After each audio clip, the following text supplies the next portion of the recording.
அஸ்ஸலாமு அலைக்கும் வரஹ்மத்துல்லாஹி வபரகாத்துஹு.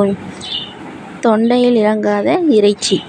நபி ஸல்லல்லாஹு அலைஹி வஸல்லம் அவங்க ஒரு ஜனாசால கலந்துக்கிட்டு திரும்பி வரப்போ ஒரு பெண் விருந்துக்கு வர்றதுக்கு நபி ஸல்லல்லாஹு அலைஹி வஸல்லம் அவங்கள கூப்பிட்றாங்க.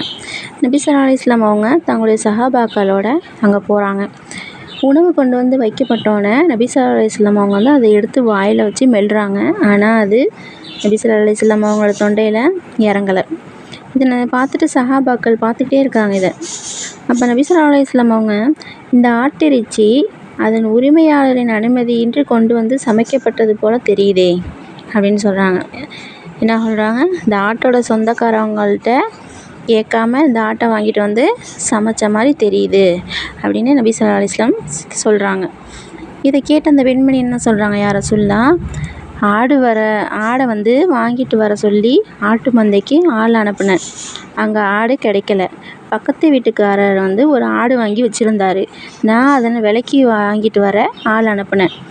அவரை காண முடியலை. ஆனால் அவருடைய மனைவி ஆட்டை என்னிடம் அனுப்பி வச்சுட்டாங்க. நான் அதனை அறுத்து சமைச்சிட்டேன் அப்படின்னு விவரத்தை சொல்கிறாங்க. இதை கேட்ட நபி ஸல்லல்லாஹு அலைஹி வஸல்லம் அவங்க என்ன சொல்கிறாங்க, இதனை வந்து கைதிங்களுக்கு உண்ண கொடுத்துடுங்க அப்படின்னு கட்டளையிடுறாங்க. நபி ஸல்லல்லாஹு அலைஹி வஸல்லம் அவங்களோட உன்னதமான அந்தஸ்தை கவனித்து சந்தேகத்திற்குரிய பொருள் தொண்டையில் இறங்காமல் தடைப்படுவது ஒரு முக்கியமான விஷயம் அல்ல. அவர்களுடைய கடைசி தர ஊழியர்களுடைய விஷயத்துலேயும் இந்த மாதிரியான சம்பவங்கள் பலவற்றை நிகழ்ந்திருக்கு. இதன் மூலம் நமக்கு என்ன தெரியுது, நம்ம ஒரு ஆடு வாங்கினாலும் மாடு வாங்கினாலும் கோழி வாங்கினாலும் அவங்களோட உரிமையான சொந்தக்காரவங்கள்ட்ட அனுமதி வாங்கிட்டு தான் அதை வாங்கிட்டு வந்து நம்ம சமைக்கணும்.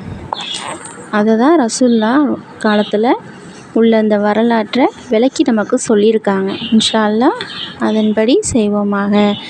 ஆமீன். அஸ்ஸலாமு அலைக்கும் வரஹ்மத்துல்லாஹி வபரகாத்துஹு.